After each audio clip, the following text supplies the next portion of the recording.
Ora, bom dia. Podemos já ir abrindo em Marcos 9, versículo 14. Marcos 9, 14, é aí a nossa meditação.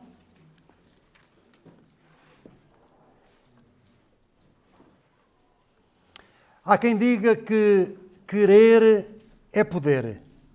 Mas será sempre assim? Sabemos que muitas pessoas tinham desejos muito fortes de alcançar os seus objetivos e não conseguiram. Será que, se alterarmos uma palavra apenas, tornamos verdadeira esta afirmação? Vejamos. Em vez de querer é poder, se alterarmos para crer é poder. Não é querer, é crer, é poder. Onde está a diferença? Está no verbo inicial, não é? É só esta diferença. Querer é um desejo e não dá garantias. Mas crer é fé em Deus. É confiar no seu poder infinito e também no seu amor. Como diz a Escritura, isto não depende do que quer, nem do que corre, mas de Deus que se compadece. Não é? Não é assim que diz a palavra? Não é uma questão de querer. É uma questão da compaixão de Deus. Vamos ler a passagem que temos aqui perante nós.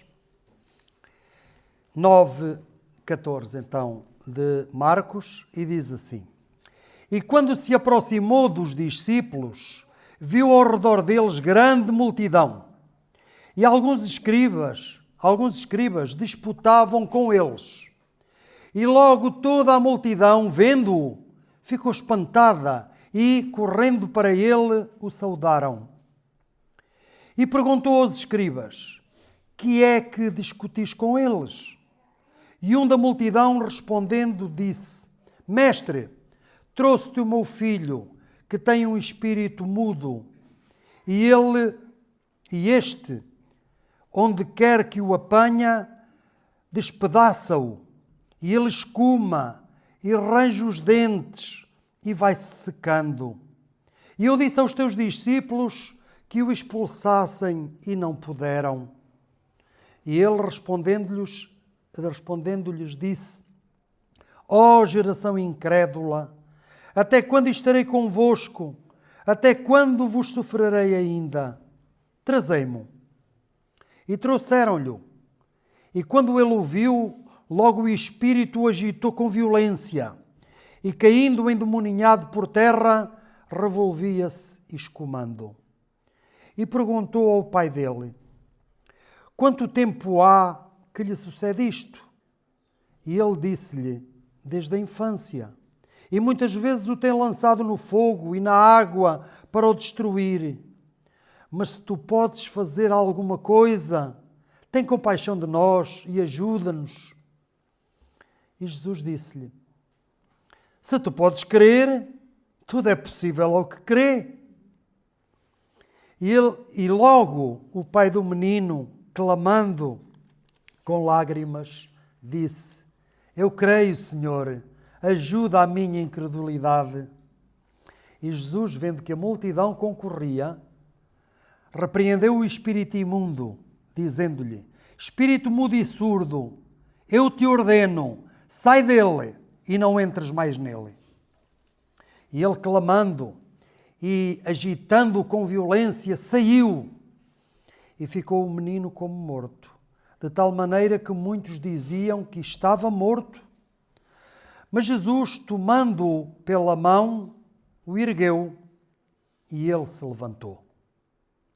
E quando entrou em casa, os seus discípulos lhe perguntaram à parte: Por que não o pudemos nós expulsar? E disse-lhes: Esta casta não pode sair com coisa alguma, a não ser com oração e jejum. Até aqui a leitura da Palavra de Deus para a nossa meditação e bênção. Que o Senhor abençoe também os nossos ouvidos e os nossos corações, para que eles estejam atentos, e possamos assim beneficiar da Palavra de Deus, da meditação na Palavra de Deus. O título que eu dei a esta meditação é óbvio. Tudo é possível ao que crê. Tudo é possível ao que crê. E podemos eu dividi em 4 secções. Uma primeira secção que fala dos discípulos em provação, eles a serem provados. Uma segunda, que é Jesus em diálogo. Uma terceira é Jesus em ação. E, por fim, a quarta, ensino em privado. Então, vamos começar a ver o que aqui nos é dito. Então, temos os discípulos em provação, primeira parte, os primeiros 2 versículos, 14 e 15, que é, chamando de outra maneira, podíamos dizer, os discípulos sentindo-se impotentes. Já viram o que é? Os discípulos estão ali, foi-lhe trazido um rapaz endemoninhado, é-lhes pedido que eles expulsem aquele demónio, aquele espírito imundo. Eles tentam. Eles tinham sido enviados por Jesus antes, por várias aldeias e cidades, a fazer maravilhas, a fazer milagres, a curar coxos, cegos, mudos, paralíticos, etc. Muita gente com muitos problemas de saúde e também espirituais. Expulsar demónios, inclusive. Mas agora não puderam. Então eles estavam ali a ser acossados pelos religiosos, pelos escribas, que diziam: estáis a ver, vós não tendes poder nenhum, afinal, que poder é o vosso, etc. Ora, mas temos que contextualizar. Porque é que Jesus não estava ali? Porque é que Jesus não estava ali? E é óbvio. Nós vimos anteriormente, não é? O que é que nós vimos anteriormente? Que Jesus tinha estado com 3 dos seus discípulos no monte. Foi ou não foi? Então, Jesus foi transfigurado na sua presença. Ele esteve com Pedro, Tiago e João, levou-os sós, em particular, a um alto monte e transfigurou-se diante deles.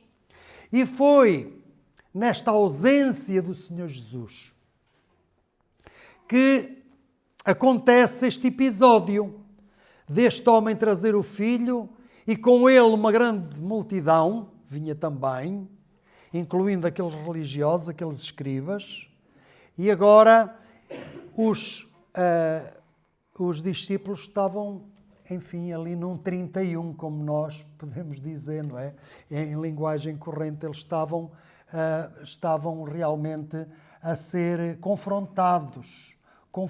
Então vós, e isto é penoso, não é? É penoso. Vamos pôr-nos no lugar dos discípulos, não é?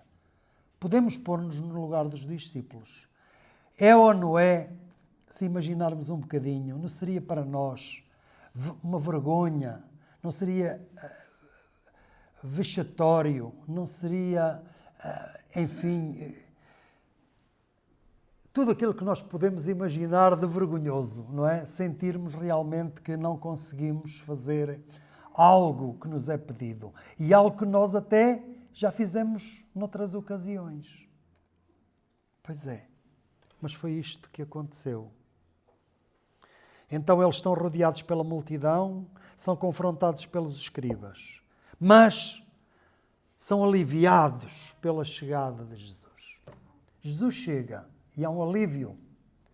De certo que eles viram Jesus a chegar, como a multidão viu, não é? Ou eles estavam tão rodeados que não conseguiram ver, e quem estava no fim da multidão é que viu mais facilmente. Mas assim que a multidão começa a ir ao encontro do Senhor é um alívio para os seus discípulos. Já nos livramos desta, não é? Chega Jesus, não é? Chega Jesus. E quando Ele chega, dissipa os problemas. Ele dissipa as trevas que há em redor. Ele repreende os espíritos. Ele lança fora a doença. As pessoas ficam curadas, mas mais do que curadas fisicamente, o que era importante nas suas vidas, é muito importante nós termos saúde. E então, quando se trata de ter um problema físico grave que impede uma pessoa de fazer a sua vida normal e de trabalhar para ganhar o seu pão, isso ainda é uma libertação com um significado muito maior, porque é dar vida à pessoa e dar-lhe meio de sustento. É muito importante, isso é muito importante. E Jesus tinha poder para fazer tudo isto, e foi isto que fez. Então, eles foram aliviados com a chegada do Senhor Jesus. A multidão, vendo-o, ficou espantada. Olha, onde é que ele estava? Olha, agora está a chegar agora. Vamos ter com ele. E correram ao seu encontro a saudá-lo. De certo que não havia agora ali motivo para os discípulos se sentirem frustrados por eles irem atrás do Senhor Jesus. Não, pelo contrário, era um alívio. E então Jesus, aproximando-se, o que é que ele diz? Ele pergunta aos escribas: que é que discutis com eles? Temos aqui Jesus em diálogo, e eu pus também assim, digamos que como em cima, eles sentindo-se impotentes, agora também assim um subtítulo, digamos, apaziguando os ânimos, sossegando os ânimos, não é? Porque aquela gente estava exaltada, queria ver um milagre, alguns, e não conseguiam. O pai queria ver o seu filho livre daqueles problemas todos, e que também eram problemas para a família, para ele próprio. Então, e estavam frustrados. Então agora estava toda a gente ali, havia uma tensão forte. E Jesus indaga pela razão daquela disputa. Porque é que os escribas estavam a discutir com os discípulos? Porquê? Jesus perguntou-lhes: por que discutis com eles? Eles responderam: não. Os escribas não responderam nada. Se calhar nem sabiam bem a razão, não é? Estavam envolvidos numa discussão, se calhar mais teológica, mais religiosa que outra coisa qualquer. Não havia assim um motivo que eles tivessem. Eles pessoalmente não tinham motivo. Mas o pai do rapaz também se antecipou de alguma forma, não é? Há aqui eles não terem muito para dizer, mas o pai do rapaz ter muito para dizer. Porque assim, isso é que lhe ia na alma. O motivo de tudo isto estava na sua alma.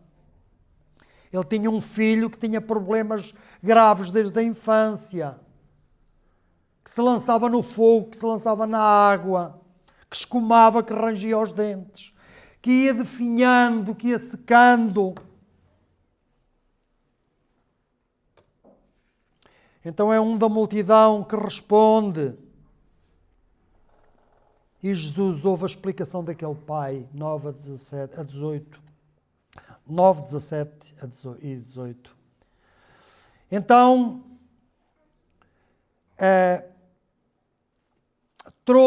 ele explica. O que é que ele explica? Mestre, trouxe-te o meu filho, que tem um espírito mudo. Trouxe-te o meu filho, que tem um espírito mudo. E conta-lhe o resto, conta-lhe a situação. E isto é o espírito, onde quer que o apanha, despedaça-o, e ele escume e arranja os dentes e vai secando. E eu disse aos teus discípulos que o expulsassem e não puderam. E não puderam. Os discípulos não tiveram poder para expulsá-lo. E então agora, o que é que acontece? Jesus tem um desabafo. Jesus lamenta a incredulidade geral. Não é a incredulidade daquele pai. É a incredulidade daquele pai. É a incredulidade da multidão. É a incredulidade dos escribas, mas também é a incredulidade dos próprios discípulos. É a incredulidade de todos. É geral.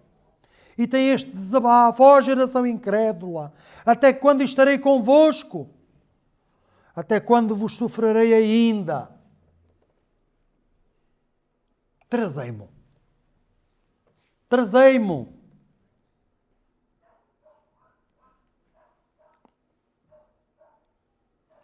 E então Jesus constata a situação daquele jovem. Trouxeram o endemoniado e quando o viu, logo o espírito o agitou com violência. Caindo por terra o rapaz, revolvia-se escumando. Veja desta situação. Ora, Jesus não podia, naquele momento, ter feito logo o milagre de expulsar aquele demónio. Não podia logo ter ordenado ao espírito imundo que deixasse o rapaz. Podia. Podia. Ele nem precisava de vir ali para fazer isso. Não é? Mas assim como temos visto ao longo do Evangelho, Jesus a trabalhar de formas diferentes para mostrar que isto não são mezinhas, isto não são fórmulas, isto não são aquelas coisas do sempre igual, aquelas coisas que ainda hoje, infelizmente, se tentam fazer, de que aquilo tem um esquema montado, não é? Às vezes até já está alguém atrás para amparar a pessoa porque ela vai ter que cair. Nada disso. Este rapaz caiu porque tinha realmente um espírito que o punha abaixo, que o punha no chão. Pois é, mas Jesus não trabalha sempre da mesma maneira. Ele tinha algo a ensinar. Ele tinha algo a mostrar. Ele dialoga com o pai do jovem. Há quanto tempo lhe sucede isto? Há quanto tempo? Jesus sabia ou não sabia? Há quanto tempo? Então não sabia, Jesus sabe tudo. Ele é Deus. Mas ele quer falar com o Pai. Ele quer ouvir mais coisas, ele quer ouvi-lo. Ele sabe o que é que ele vai dizer. Ele quer mostrar-lhe algo que ele precisa de saber. Algo que nós aqui hoje também precisamos de ouvir, todos nós, sem exceção. Todos nós, sem exceção, precisamos de ouvir isto. Não é? Perguntou ao pai há quanto tempo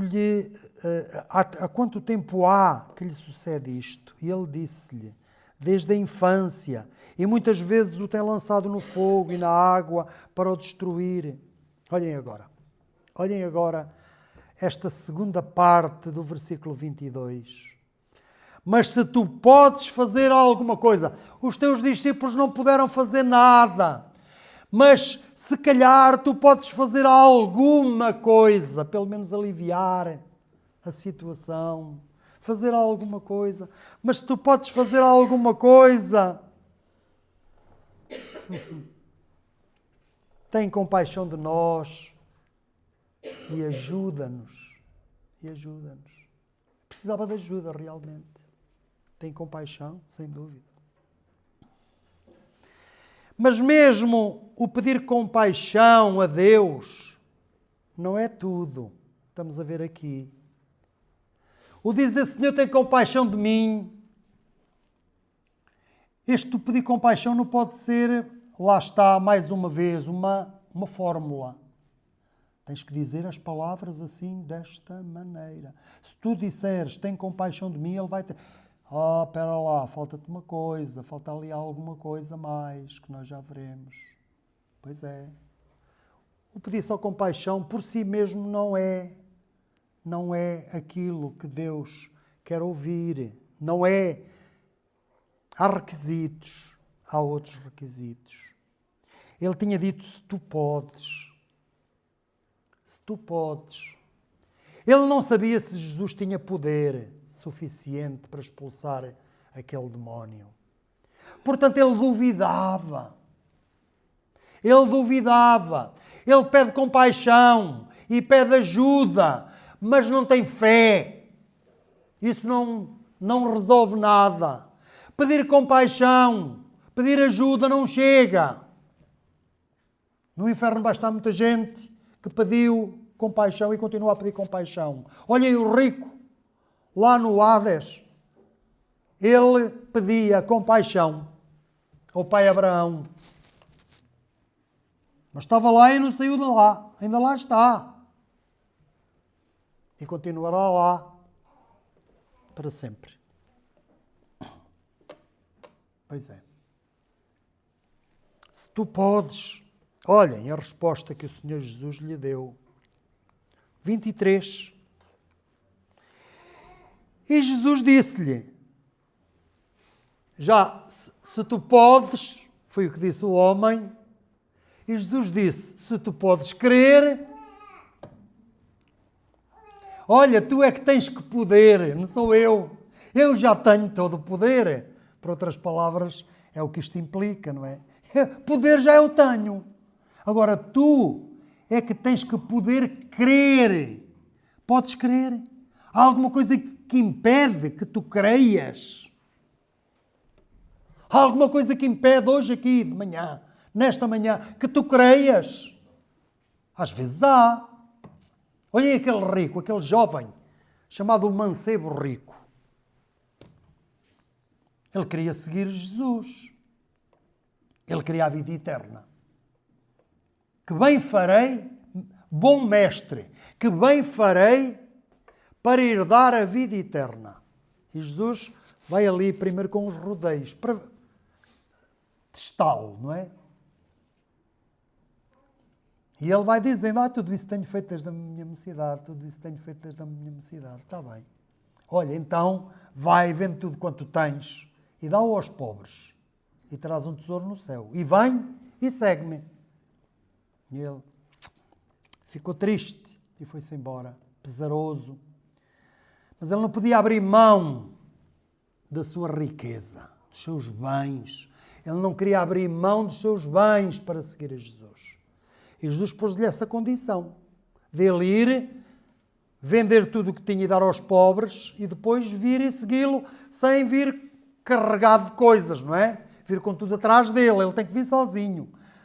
Para irmos a Jesus tem que ser assim. Temos que ir sem nada. Sem nada.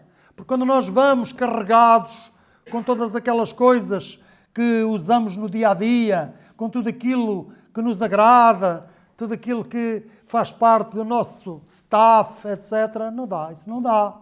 Estás muito carregado. Não podes acompanhar-me, correr comigo. Não podes correr esta maratona assim, carregado. Tens que descarregar. A única carga que tens de trazer logo de início é o fardo dos teus pecados. Sim, traz o fardo dos teus pecados, carrega esse fardo até à cruz. E Jesus liberta-te. Vinde a mim todos estáis cansados e oprimidos, e eu vos aliviarei. Não é? Tomai sobre vós o meu jugo, porque o meu jugo é suave e o meu fardo é leve. Encontrareis descanso para as vossas almas. Vinde a mim, é o que ele diz. Vinde a mim. Mas vinde a mim não é com as vossas riquezas, não é com os vossos criados, com as vossas criadas, com tudo o que tendes, com a vida que levais, com os vossos carros, com as vossas propriedades. Nada, isso tem que ficar para trás. Isso tem que ficar para trás. O que é que te impede hoje? O que é que te impede? Não há nada.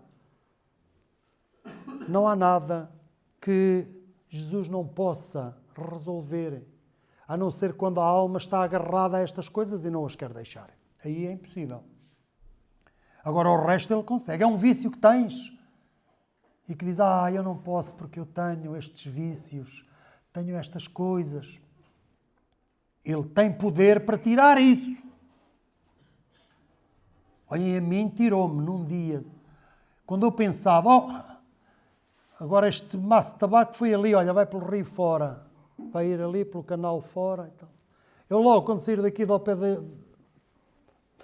desta malta, vou comprar outro maço.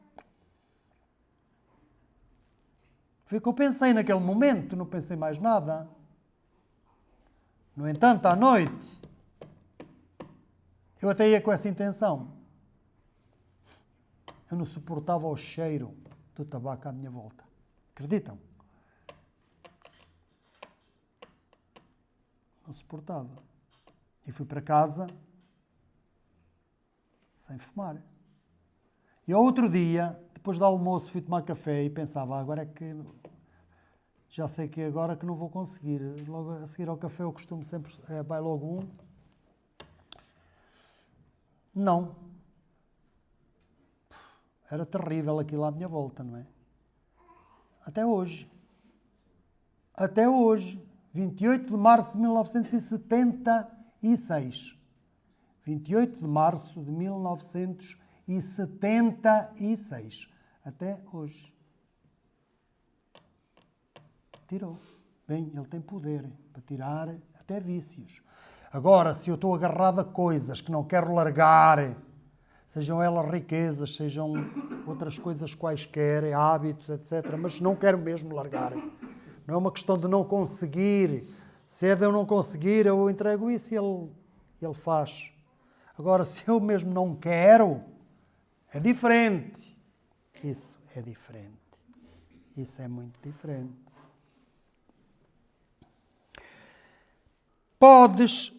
Se tu podes crer, e acrescenta, tudo é possível ao que crê. Tudo é possível ao que crê. Para aquele que crê, abrem-se as portas. Pois é. Porquê? Porque o crer não é um ato meramente do homem. Crer não é acreditar apenas. Não é acreditar. Não é dizer, o homem chegou à Lua, até vi e tal. Mas há quem diga que aquilo que foi filmado aí num estúdio e tal, eles nunca lá foram e tal. Há alguns a dizer. Incrédulos, não é? Nesse aspecto não tenho dúvidas. Que é um planeta parecido com o que temos aqui. Parecido, quer dizer, parecido com um deserto assim de areia cinzenta, assim uma coisa cheia de pó, assim, sem vida nenhuma. Mas é um planeta, pode-se pousar lá, não é? Não é nada que me crie problemas em acreditar que aquilo foi mesmo possível e que as pessoas estiveram lá. E não vou duvidar das imagens, nem nada disso. Isso é. Mas a fé é muito mais do que isso, não é? A Epístola aos Hebreus define o que é a fé. A fé é o firme fundamento das coisas que se esperam e a prova das coisas que se não veem. É isto. Mas a palavra fé, no original, no grego, tem a ver mais com confiar do que acreditar. Diz, pois isso aconteceu, está bem. Aconteceu, eu não ponho em causa que aconteceu. Isto não é fé, a fé verdadeira, a fé genuína. E esta fé que leva a nós confiarmos em Deus é uma dádiva dele mesmo, é ele próprio que dá. Não é eu que tenho a minha fé, como diz o povo. Falamos 5 minutos com uma pessoa aí, de idade até, normalmente são mais assim de idade do que propriamente os jovens. Os jovens não têm muito hábito ainda de dizer isso. Mas com pessoas idosas com quem eu já falei milhentas vezes, desde a minha juventude, a certa altura da conversa, eu cá tenho a minha fé. Pois é, mas não é a sua fé que interessa. A sua fé não a salva. O que salva é a fé, que é um dom de Deus. Ele é o autor e consumador da fé. Não só o autor que nos dá a fé. Senhor, aumenta a nossa fé, acrescenta-nos a fé. Foi o que os discípulos disseram, não é? Mas é também o consumador, isto é, o que põe em prática aquilo que pela fé nós lhe pedimos. É aquele que realiza, consumador da fé. Torna a fé execuível. Ele resolve, ele responde, ele trata o problema. É isso. Se tu podes crer, tudo é possível ao que crê. Então, a expulsão daquele demónio não cedeu, não houve fracasso. Não foi apenas por causa dos discípulos. Foi também por falta de fé do pai do endemoninhado, não é? Pois é. Havia ali um binómio. Por um lado, os discípulos. Por outro lado, também quem precisava desta graça, precisava deste milagre. Pois é. E logo o pai do menino, clamando em lágrimas, disse: eu creio, Senhor. Eu creio, é isto que tem que acontecer para haver salvação. Se alguém aqui nesta manhã ainda não é crente no Senhor Jesus Cristo, ainda não pode dizer que tem a salvação nele, ainda está perdido, ainda não tem certeza nenhuma de pecados perdoados, tem que fazer isto. Tem que cair em si e dizer: eu creio, Senhor, ajuda a minha incredulidade. Ajuda a minha incredulidade. Olha, eu creio, mas eu sei que creio pouco. Eu tenho pouca fé. Senhor, ajuda a minha incredulidade. Tu sabes, a minha fé é imperfeita, é incompleta, mas tu podes. Lá está.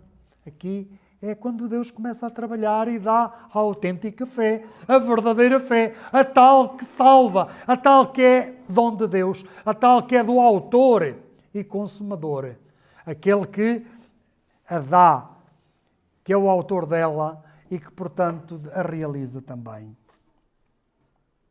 Ajuda a minha incredulidade. Então agora temos a terceira parte. Jesus entra em ação, isto é, versículos 25 até 27. Ou, dando-lhe aqui um outro subtítulo a isto, a Jesus em ação, é fazendo as obras do Pai com poder. Fazendo, ele veio fazer as obras do Pai. Se faço as obras do meu Pai, porque me apedrejais, não é? Por qual das obras que eu fiz me apedrejais, podia ele dizer lá mais atrás. Pois é, ele agora entra em ação. E o que é que ele faz em primeiro lugar? Versículo 25, ordena ao Espírito que saia. Ele vendo que a multidão concorria, e Jesus não estava aqui para dar espetáculo. Não há show. Na fé, a palavra show não pode existir, meus irmãos. Há alguns que falam de show. Show? Que é isso? Isto é exibicionismo. Sim. O show é o exibicionismo das pessoas. E nós não estamos aqui para nos exibir. Nós somos servos de Deus. Temos que fazer isto com toda a humildade. Não somos melhores do que ninguém. Eu não sou melhor que vós que estáis aí. Não sou, de maneira nenhuma, somos do mesmo barro, a mesma massa. Em mim não há poder nenhum. O poder está todo lá no alto. O poder está todo lá no alto. Vê o que aconteceu com os discípulos, depois daquilo que eles já tinham feito antes. Que é o homem mortal para que te lembres dele, ou o filho do homem para que o visites, não é? Então Jesus, vendo que a multidão concorria, que se estava a aproximar, a juntar ali, a pressionar muito, e que todos queriam ver, toda a gente queria o espetáculo,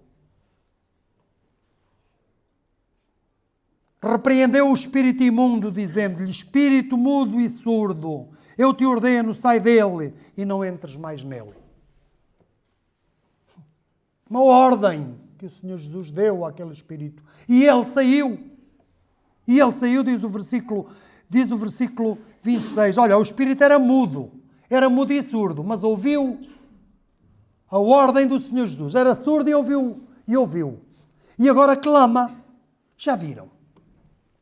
Era mudo e surdo, mas ouviu e clamou, gritou,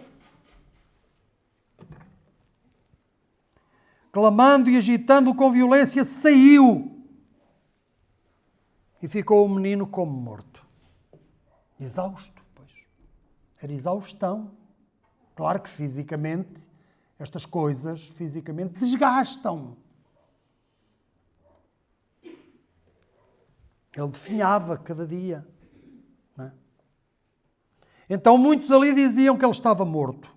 Olha, morreu. O espírito saiu, parece que saiu, mas matou. Matou e saiu. E agora? Mas estava ali o Senhor da vida, não é? Da mesma forma que ali em cima para apaziguar estava o príncipe da paz, agora aqui está realmente o autor da vida. Não é? Eu sou o caminho e a verdade e a vida. Ninguém vem ao Pai senão por mim. Eu sou o caminho, a verdade e a vida. A verdade e a vida. Ele é a vida. Ele é a vida. Porque eu vivo, vós vivereis, disse ele, não é? Mas Jesus, tomando-o pela mão, o ergueu. Jesus pegou-lhe pela mão. Nem disse nada. Não era preciso dizer nada, que ele não estava morto. Senão dizia-lhe, como disse à menina, não é? Talita cumi. Aqui neste caso podia dizer Naar cumi.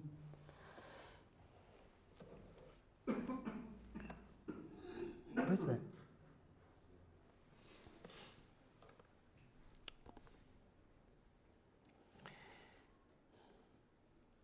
Então o espírito saiu com violência e o jovem ficou prostrado, ficou como morto, mas Jesus o reanima, tomou pela mão, ergueu e o jovem levantou-se. Estás a ver? Poder. Nada é impossível para Deus. Tudo é possível. E nós, para podermos realmente ter esta oportunidade de apreciarmos e de sentirmos a sua bênção nas nossas vidas, temos que confiar nele. Porque se nós não confiarmos em Deus, de certo que não vamos usufruir das suas bênçãos. Não podemos. É impossível, não é? Isto para além das bênçãos gerais que Ele dá todos os dias a toda a gente, mesmo sem fé. Ateus. O sol também não nasce para eles. E se eles estiverem em um campo e precisar de chuva, quando a chuva cai no campo do vizinho, não cai no dele porque ele é ateu. Querem ver? Não, Deus não faz acepção de pessoas.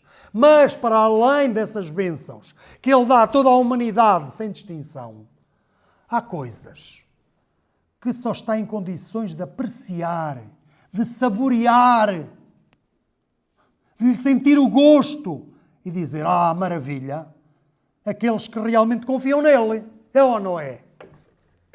Eu posso estar a ver comer aí uma melancia muito doce e tal, mas eles estão a ver e eu estou a ver, a minha boca fica até cheia de água, mas eles é que estão a sentir, não sou eu. Estou apenas aqui a ver. Parece boa, mas eles é que sabem até quanto é que ela é doce. São eles os que estão a provar daquela melancia. Pois é. Provai e vede como o Senhor é bom. É preciso pô-lo à prova. É preciso depositar fé. Confiar nele. Terminando. O ensino em privado. Marcos 28 e 29. Ensino em privado. Ou mantendo os princípios estabelecidos. Jesus falava por parábolas ao povo, mas depois, em particular, explicava-lhes aos discípulos as parábolas. Havia um ensino especial, um ensino particular para os seus discípulos. Porque eles é que eram os discípulos, o outro era o povo. Ao povo ele falava e pregava o Evangelho. Aos discípulos dava-lhes ensino, crescimento espiritual. É assim. E não foge à regra. Não foge à regra. E há aqui outras implicações que já veremos nas aplicações, quando estivermos a aplicar.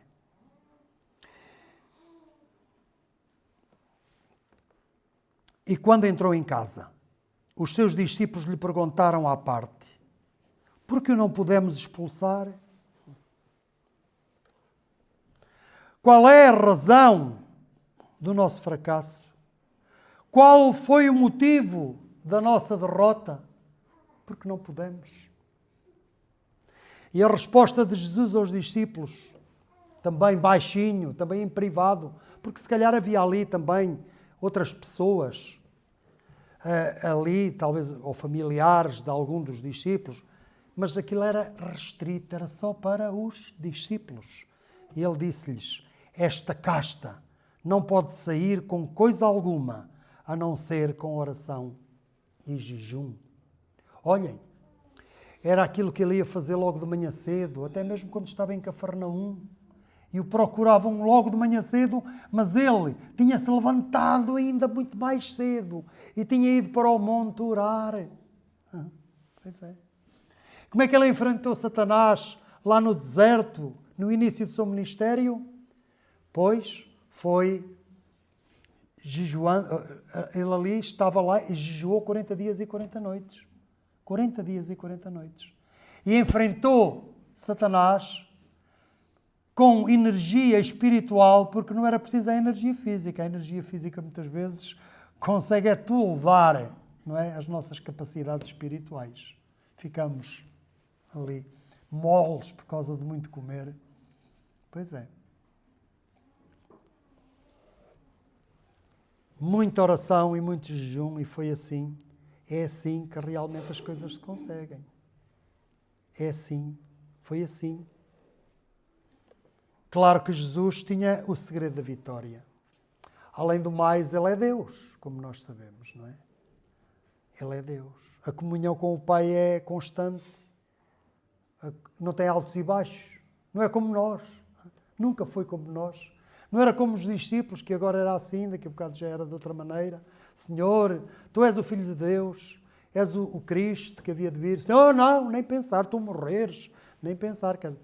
Pedro, o próprio Pedro, andava, vagueava nas suas divagações, nas suas cogitações. Pois é. Vede, ensino em privado. Vamos aplicar muito rapidamente, que a nossa hora está também a chegar ao fim. Eu escrevi como a introdução aqui à aplicação também, para nós não perdermos muito tempo. Tal como os discípulos, também nós podemos ser confrontados pela multidão e pelos escribas da atualidade. Se Jesus estivesse presente, eles não tinham problemas. Não tinham tido aquele problema. Não tinham. Mas ele não estava.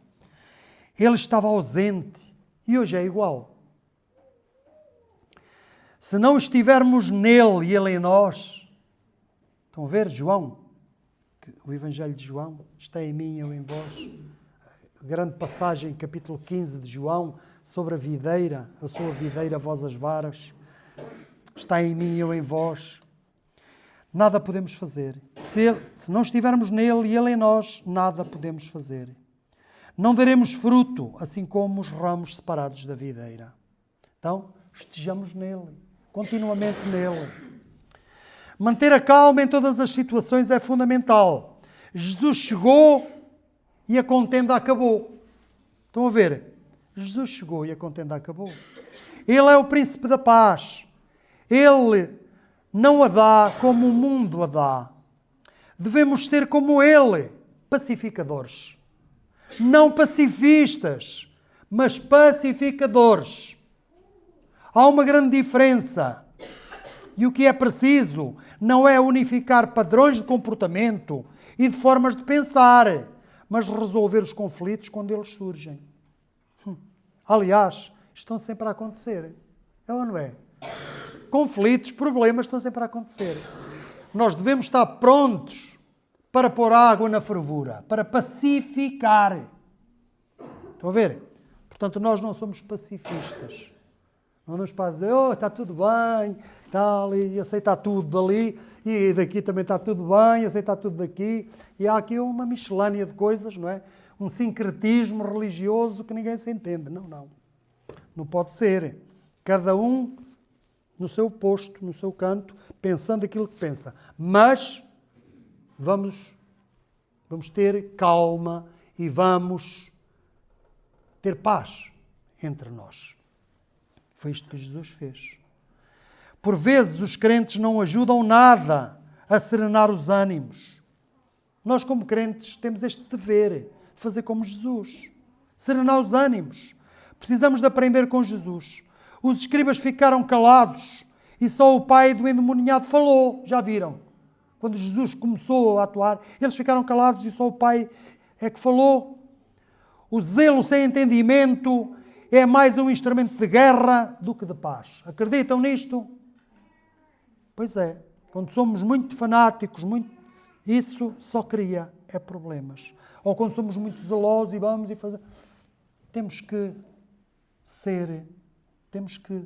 ser pessoas que pensam e que têm a sabedoria que está aqui contida, a sabedoria que vem de Deus. Jesus acabou por demonstrar que a falta de fé de quem recorre a Deus é um obstáculo à resposta divina. Isso aconteceu naturalmente no diálogo com o pai do jovem. Veio de forma natural, não lhe lançou nada em rosto. Não é? Não ilibou os discípulos da sua responsabilidade, nem nisso falou, mas conduziu a conversa para a conversão daquele homem.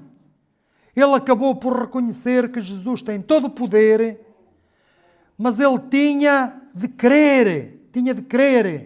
Reconheceu a sua incredulidade e pediu ajuda. As discussões teológicas, normalmente, não servem de bênção a ninguém. Só um diálogo franco e compassivo, controlado pelo Espírito Santo, pode fazer luz numa alma sedenta da verdade e da justiça. Quantas discussões estéreis já tivemos com adversários religiosos? Quantas, não é? Quantas? Não leva a lado nenhum as discussões. Se não há abertura para se aceitar a palavra de Deus como ela é simples, estamos a perder o nosso tempo a discutir, não é? Se pode comer sangue ou não pode comer sangue, se depois as transfusões de sangue, que eles acham que também é comer e não sei quê, essas discussões não levam a lado nenhum. Já viram algum deles converter-se nesse tipo de diálogos? Nós podemos estar lá com a melhor das intenções, mas não leva a lado nenhum. Já perdi completamente vontade de fazer isso. Hoje não embarco por aí, não vou por aí. Jesus deixou todos maravilhados. Tudo o que fazia bem, não é? Como nós lemos já mais atrás.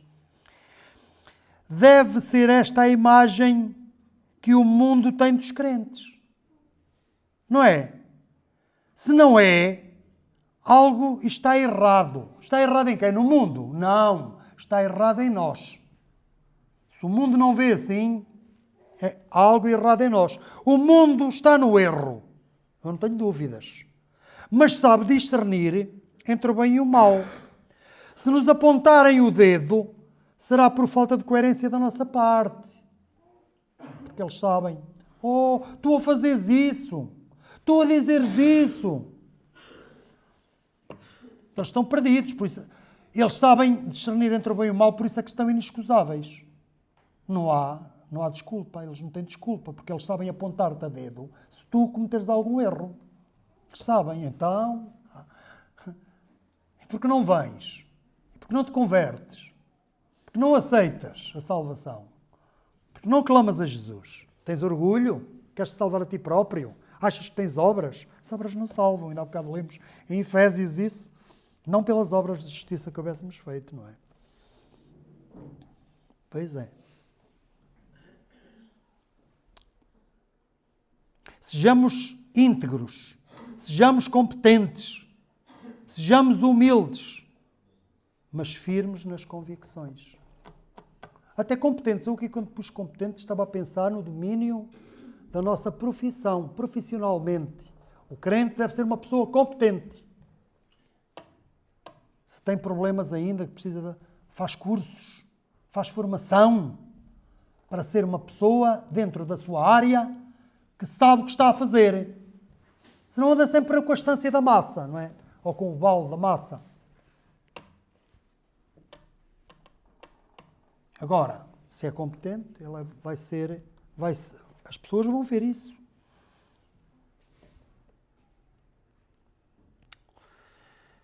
Tanto Jesus como os discípulos só falaram do fracasso deles em casa, em privado. Nada será mais negativo para a igreja do que um crente criticar outro ou outros crentes.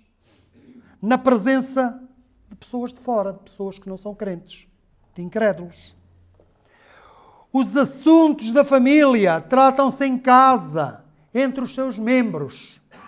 Os filhos repreendem-se e castigam-se em casa, em privado. Os irmãos exortam-se e corrigem-se a sós. Não é? Os irmãos na fé. É assim. Aprendamos com o Mestre. Ele nunca falha, nem falhará. Amém.